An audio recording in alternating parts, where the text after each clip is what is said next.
Welcome to Wrestle Mom's Basement, aka the art. This video is the artist formerly known as Pat tries to steal my opening. I'm sorry, it's going automatically. My bad. I'm Joe Venuto, he's going automatically. I want to manually be sitting here listening to this boring ass show, I'm sure. Yeah. This is his Punisher review for Extreme Rules of Warriors. 2019. 2019. This is a preview source for him for two shows he's going to get in August with SummerSlam weekend and All Out weekend. So this is just going to continue the trend for you. Wait, did you have for Stomping Grounds too? Yeah. Right? You had a show for Stomping Grounds. Yeah.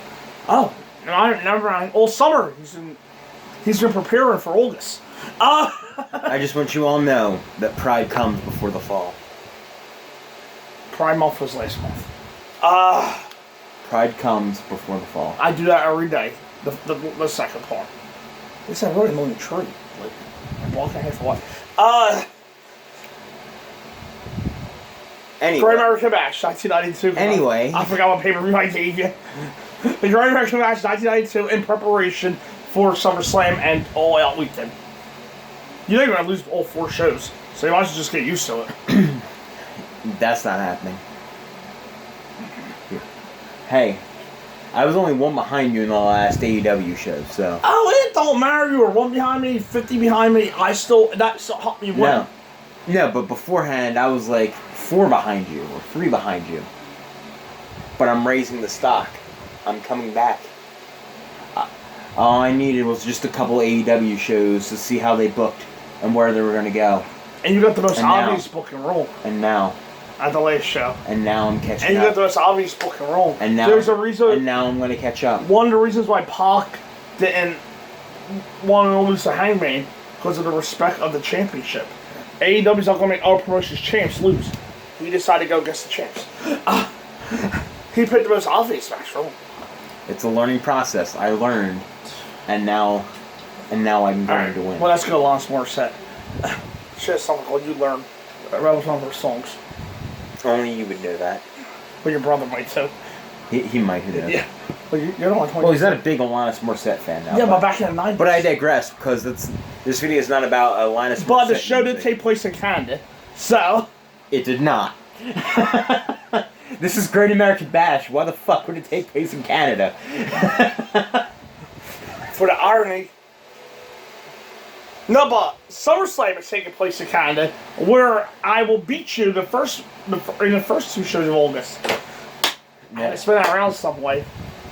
Alright, well anyway. Get to the damn show. Getting to the damn show. This show's boring. Wasted 3 minutes on your boring, meandering intro. Boring. No, I don't just go, I'm taking the show. This is your water review, this is review. I'm in there, I'm quick, and I get out of the way. And we get to the business. And just like you will see in the next video, that's exactly how Kelly does things. Yes. At least she does stuff. She pins 7-year-old men. She took a bigger bump than Alexa ever took in her career by Kansas Michelle, just to clarify. Alright, let's go.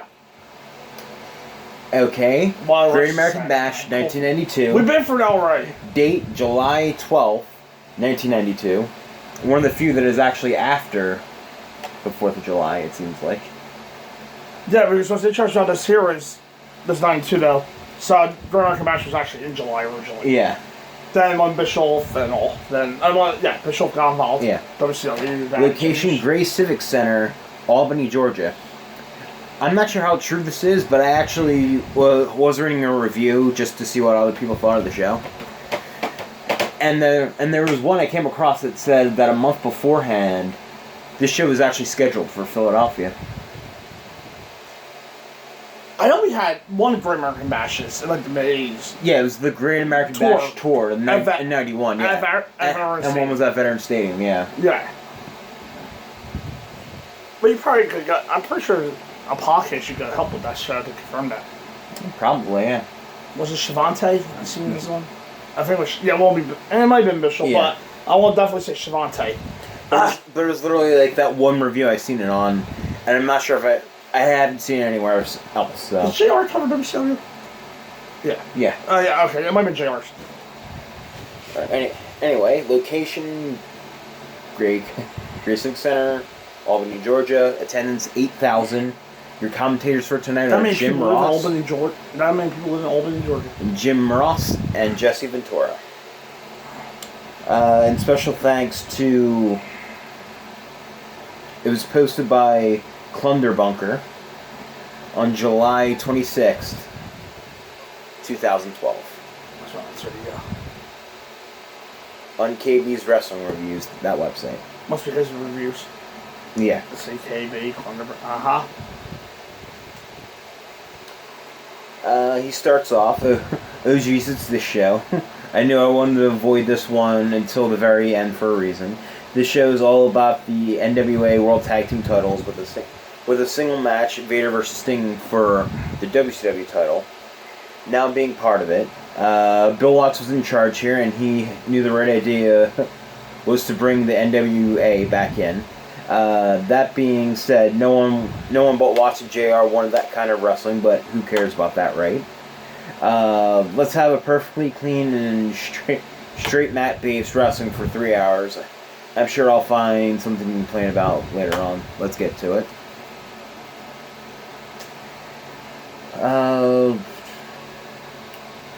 If I say it in the review accidentally, the tag team of Terry Gordy and Steve Williams was also called the Miracle Violence Connection.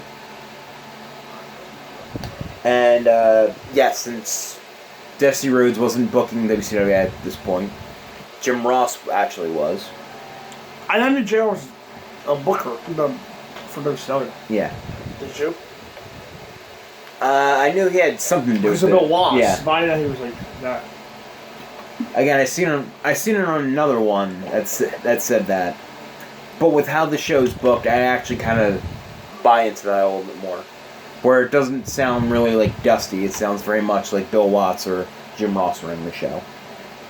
But with that being said, you're going to be hearing a lot about Terry Gordon and Steve Williams, so get used to that. You just spoiled us. I just said you're going to be hearing a lot about them in this one. I thought I had the results from. Yes. And to start off with, that they already had a tournament match for this round against the Steiners that was on Clash of the Champions 19, I believe.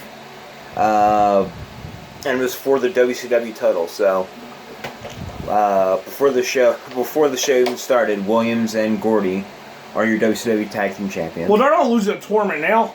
Exactly. Oh wait, they win. And by the way, the Steiners were then taken out of this tournament.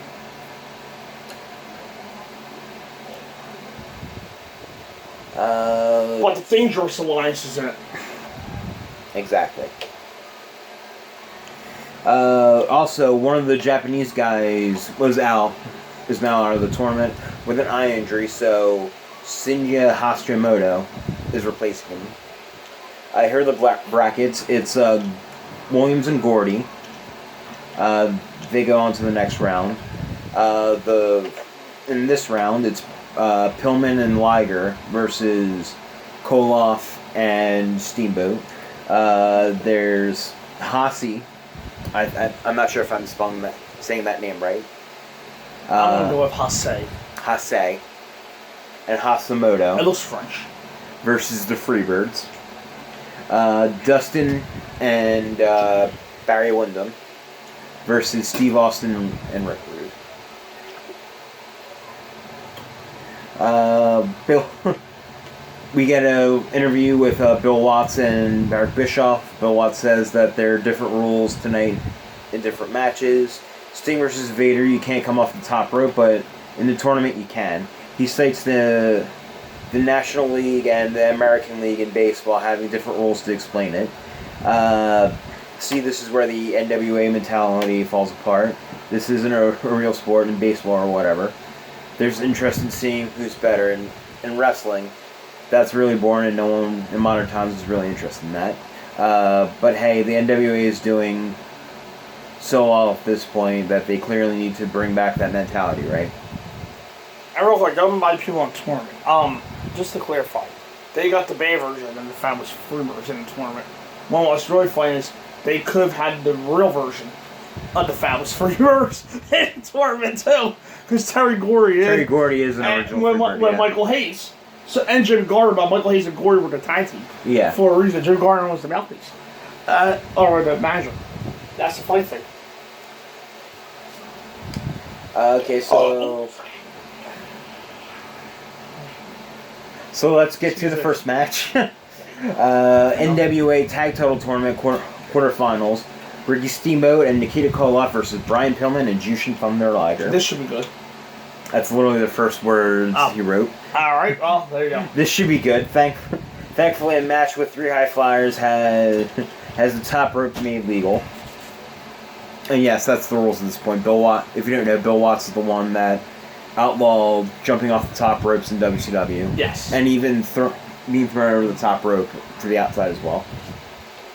And I'm a big fan for these but guys. But since this is an NWA tournament, they follow the NWA rules. I'm big fans of 3's guys, so that helps. Yeah. Pillman and Koloff get us going, and Brian bounces off him a lot. He tries a front face lock and is easily placed on the top rope. Drop kick works a bit better. Koloff misses a charge, giving Brian a roll up for 2. Off to Liger, who works on the arm, as does Pillman, who is tagged in quickly. Back to Jushin, who realizes power isn't going to work, so he fires off some drop kicks instead. Koloff runs him over and brings in Ricky to a huge pop. Dang Steamboat versus either of these guys would have been excellent. I concur. I agree. Liger gets thrown out of the ring onto Pillman, but it's Pillman still lead. How do you write that? Liger gets thrown out of the ring onto Pillman, but it's Pillman still legal. Yes.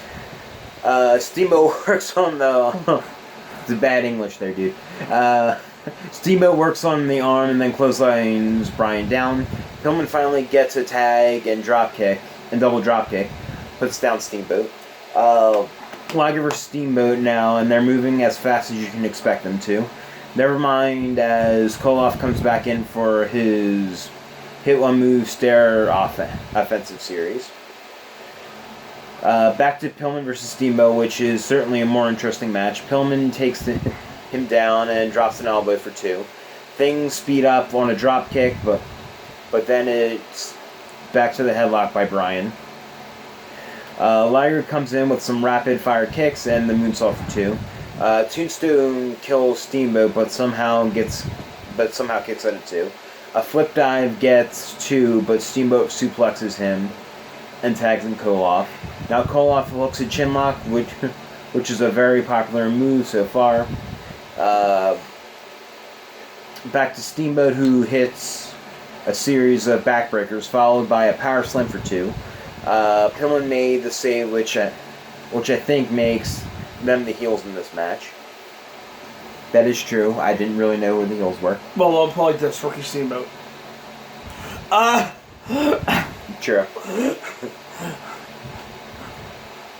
Pillman made the save, makes them heels. Koloff hooks a chinlock on Liger before tagging Steamboat.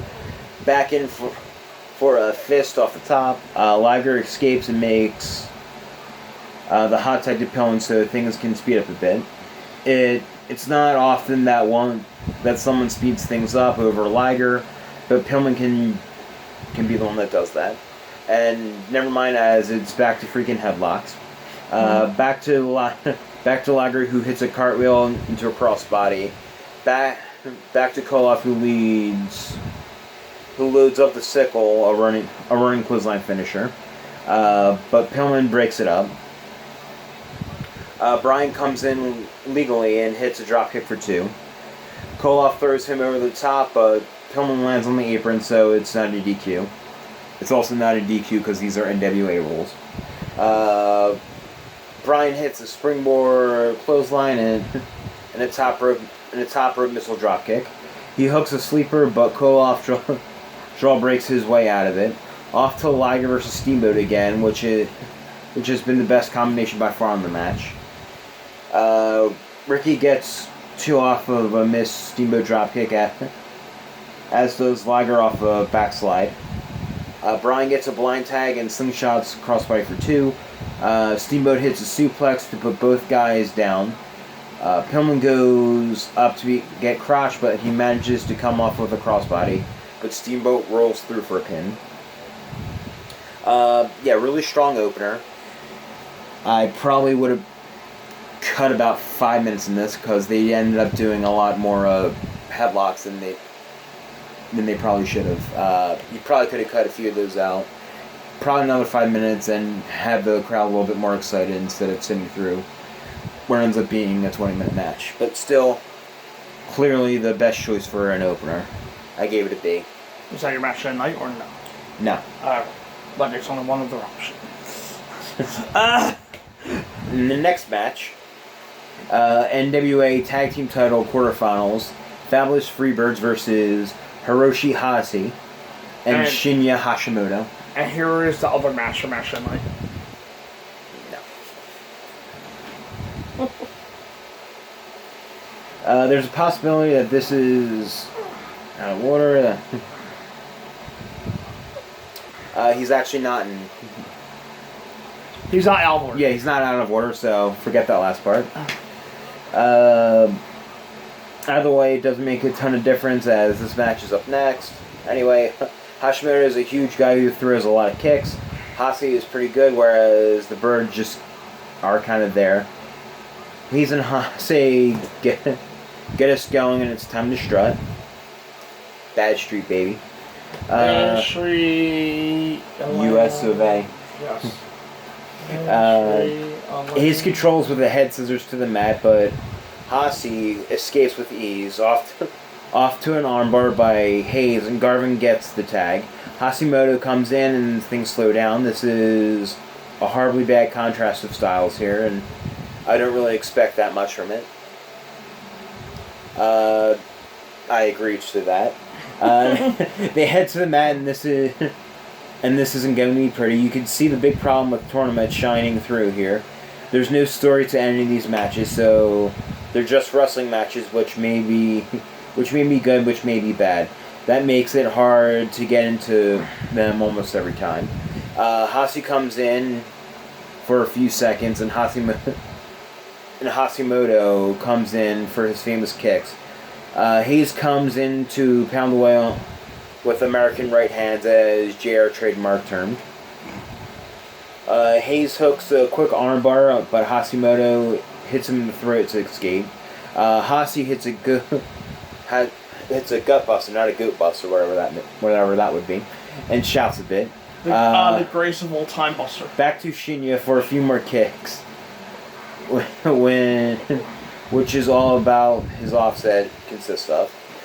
Fall away slide slam, or slam suplex, gets Hayes for 2. Melko gets double teamed in the corner as the announcers talk about skunks. The Japanese guys get thrown together and won't get out of the ring. Hayes punches them down and tags Garvin as everything breaks down. Hase hits a Northern Light suplex pretty quickly to pin Garvin to advance. They say styles makes fights. These two styles didn't mix. Freebirds, I've always found they're more about preening to the crowd, taunting to the crowd, getting everybody hype about the match, but not through their wrestling abilities. You put them in with a bunch of old school strong style guys, they probably won't work well together, and this match shows it. F. But was it a solid F, or was it close to base? No, it was a solid F. Alright, we'll cover the next 3 matches with saying the same grade. Not all the same grade, no. And you said this was a bad show. Well, I wouldn't say the grades that weren't an F are great grades. I'd rather have a D than an F. How about a full card of Ds? Alright, up next will be our weekly show reviews. Okay, The anyway. reviewer can't make it interesting. You're reading it, but the reviewer can't make it interesting. Yeah. Bill Watson now. Oh, this is one of those shows where I won't even be able to throw my jokes in there. Yeah. Bill Watson announces the NWA World Title Tournament in Tokyo to crown a new champion to replace Flair, who bailed to the WWF. Who can blame him? It only took 11 months to crown a new one, because finding 8 guys in this title tournament is so hard. After WCW left the NWA, it would take over a year to have the next tournament, and they wonder why they pretty much died around this time. Watts wants a unification match with Sting, which would never come. NWA Tag Team Title quarterfinals. Barry Windham and Dustin Rhodes versus Steve Austin and Rick Rude. Rick Rude is U.S. champion. Austin is TV champion. There's a little bit of a story to this for once tonight. As it's the Dangerous Alliance versus Sting's Boys. Rhodes and Windham were both in red for nice team unity. Austin and Windham start things off with a feeling out process. They had been feuding lately, so they don't know why they would need to feel each other out. Austin grabs a quick roll up for 2, so Barry punches him in the face to take over. After the alliance chills on the floor for a bit, Austin comes back in and gets headlocked down. Rude and Rhodes come in with Rick pounding away in the corner. Dustin comes back with an arm drag and bar, but Rude reverses into a chinlock. Dustin reverses a tombstone attempt into one of his own for 2. Off to Austin, who stomps away to take over. Ventura says he never broke a roll in his life, in a funny bit.